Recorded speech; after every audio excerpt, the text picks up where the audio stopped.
शहर के सबसे अमीर घर की सबसे छोटी बेटी थी। परी की 2 बड़ी बहनें भी थीं।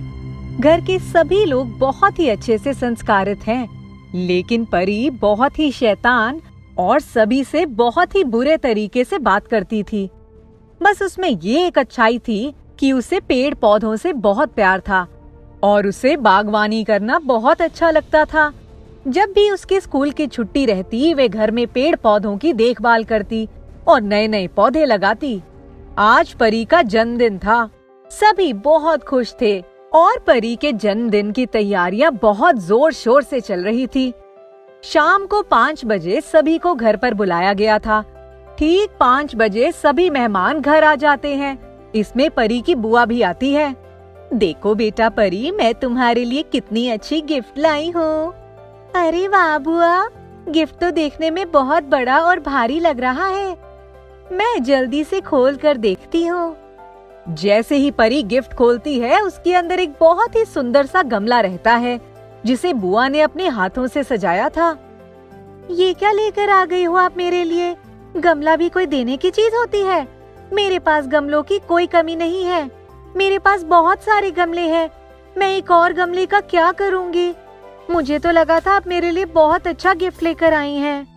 परी, बड़ों से इस तरीके से बात करते हैं क्या? नहीं, कोई बात नहीं। परी ठीक कह रही है।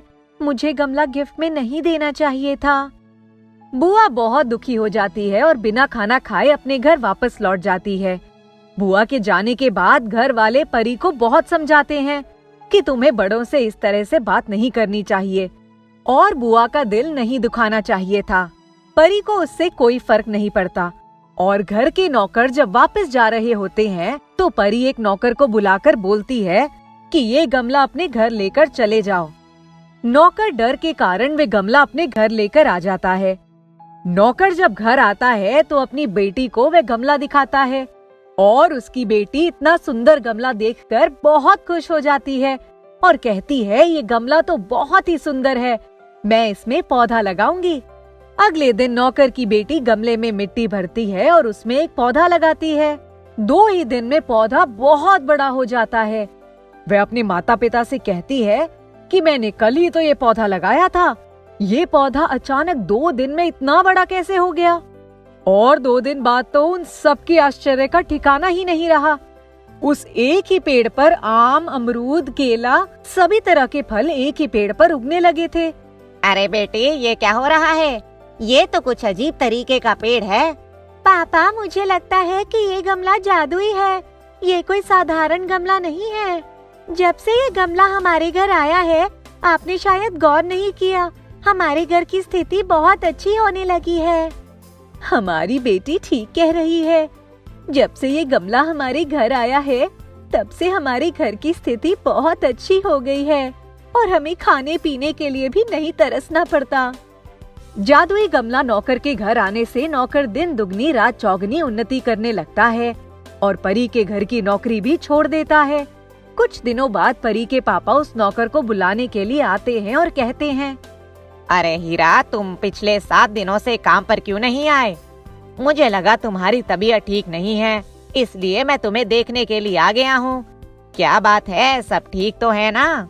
तुम काम पर क्यों नहीं आ रहे हो?